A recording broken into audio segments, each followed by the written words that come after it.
minsan nakakarasan pagsasamantala sa kapwa. Kung dahil kay Adolfo, Diyos ko, dahil sa karasan ni Adolfo, nawalan ng mga trabaho ang mga tao at napod na sila na gawin ang kanilang mga gawain.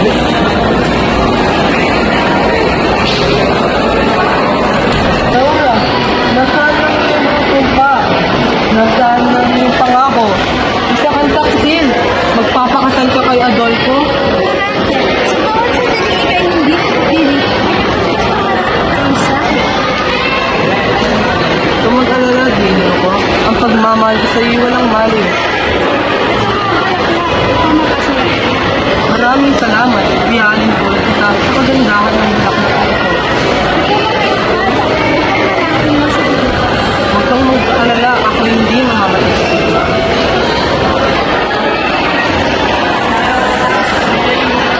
Nagkataon namin sa gubat yung ayon napadako si Aladdin na isang morong taga-Persia na anak ni Sultan Al-Yada dahil sa mga sama ng loob ng kanyang ama pagkakaagaw sa pag-ibig sa kanyang kasindahan na yung malisa ng gayon.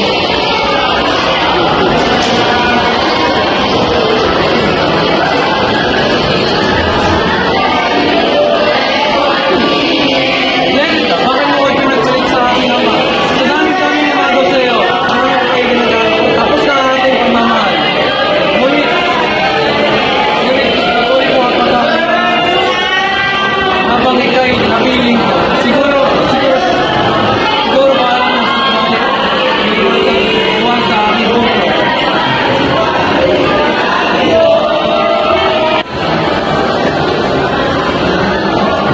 Habang si Florante ay nakagapos pa rin sa igera, ay may dalawang leon na nagpakita. Lamang ay parang kakainin ka nila. Ang dalawang leon na ito ay nasa harap ni Florante. Buti na lamang ay dumating si Aladdin. Akala niya ay ito ang kanyang katapusan.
iyong ina.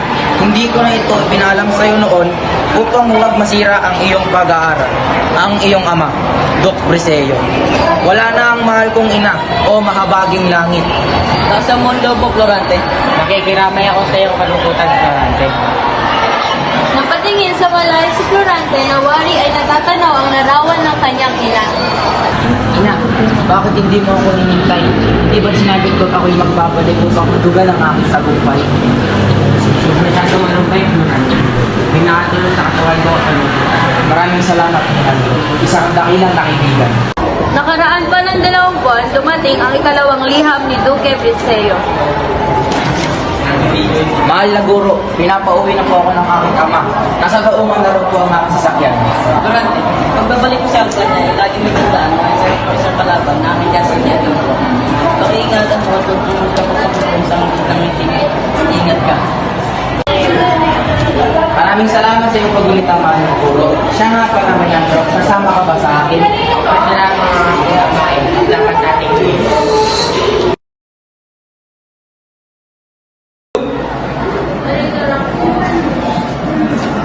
Doc Briseo, andito na po ang inyong anak na si Florante. Andito tayo din naman. Hindi ko na nakalain na ganito.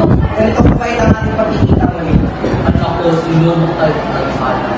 Ay na ama, meron nga po pala akong papakilaman sa inyo na isa sa aking mga dakilang kaibigan, si Menandro. Bakit naliitan ay nagpapagpipon sa inyo? Nabalitaan mo lahat. Ito ay isang tunay na kaibigan. Naniniwala ko sa iyo, Menandro. Walang araw, makakadating sa iyo. Galing ako sa palating nangyari ng tiyo na siya nagpalapit. Narito na kayo. Aalis ako ako. Ano ang sinabi ama ko? Ito'y galing sa inyong libro na namunat ko sa Plutona. Kailangan niya ang tulungan nila sa iyo. Nakugkot na mga kakaaway na moro ang Plutona sa kamunong nakikita mo na General. General Usmani! Ng pasyang mahalago niya. Hindi na nag-aksaya ng sandali ang mag-ama. Noon din ay nagsadya sila sa palasyo ni Haring Linceo at nang magkaharap sila ay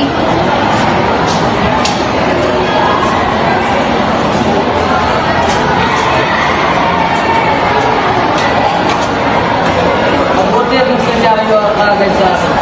Ang Plutona ay nangangailangan ng tulong natin. O Duque, sino ang iyong kasamang binata? Siya ang aking tutupong anak. Nakakarating lamang mula sa Tinas. Siya si Florante ay nahandog niya sa mahal ng payak. Ibilang na isang pasaliyot na alagad.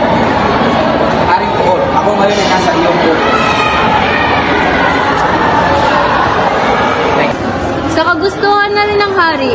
Ang magandang si Laura ay nakaupok nila sa pag-uusap na iyon, kakaibang damdamin ang nadama ni Florante. Halos litong-lito at dituwid magsalita si Florante at laging sumusulyap sa kagandahan ni Laura.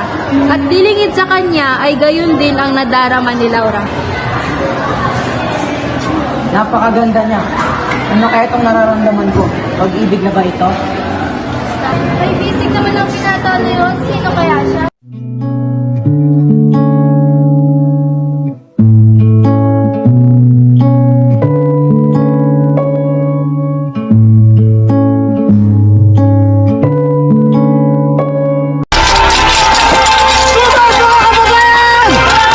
Naisip na Florante ang kanyang minamahal na si Lara. Bumalik agad sa palasyo, ngunit may napansin si Florante. Tingnan ko, hindi ko ka naman malikmad na lamang. Tignan mo ang watawat ng moro sa itaas ng palasyo ng Albania. Susang ng Flora ng Albania, pinasok nila habang dahil sa buhay. Tila may kasama sila isang babae meron. Hindi ko gaano mainaga. Diyos ko, sila na nga siya nga. Sila mga Florante, Mamamatay nila sa ginawa niyo.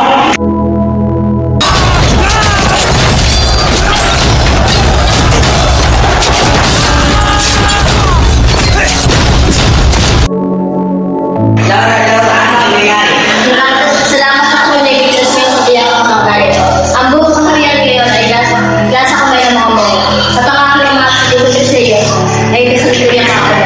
Huwag kang mag-alala. Ngayon din ay sasalakayin namin ang palasyo. Mga kawan, mga kaibigan, tayo maganda. Tayo lulusog ngayon sa palasyo. Pag-upoy ng mga moro, lulusog na tayo. nakahadlang sa kanila. Ang mga kaaway parang dinaanan ng salat, kabi-kabi lang ang mga bangkay ng Moro. Pagkatapos rin noon, agad-agad nalang pinasok ang palasyo upang ilabas sa pilitan ng hari at ama. Ama, ating Priseo, nasaktan mo ba kayo? Durante, anak ko, maayos naman kami ng hari. Buti inabot mo kaming buhay. Hindi ako nagkamali na ikaw gawin mong general ng ating grupo. Ikaw naman din mo na dumadalo sa ating panaginip. Subalit may isang hindi natutuwa. Talagang sa kanya na umali ang hangal na hari. Kung mayroon mang anay na sinisira ng tao, ako yaon na sisira sa inyong lahat. Ang tagumpay ni Florante ay sinundan pa ng lalong marami at malaking kapanalunan. 17 kaharian ang gumalang at sumuko sa kanyang katapangan. Ilang buwan ang lumipas, muling sinalakay ang Albania, pumasok ang mga Turko sa pamumuno ni General Miramolin. At sa kauli-ulian, ay nanalo uli sila laban sa mga mapanakop na nilalang. Nasa kaharian ng Etolia sina Florante pagkatapos ng laban nang may dumating na liham galing kay Linceo. May hipo na galing kay Haring Linceo. Salamat. Long solid naman. Pinapauwi mo na ako sa Albania. Iwan ko muna sa iyo po. Paalam mo na medyo. Uwi na ako sa Albania. Kapag alam mo niya na hindi mo natin kasama ang mga kapwa. Nakarating na sa Albania si Florante, ngunit Ikinalulungkot namin, General. Subalit iyon ang pinag-uutos sa amin ng SAR.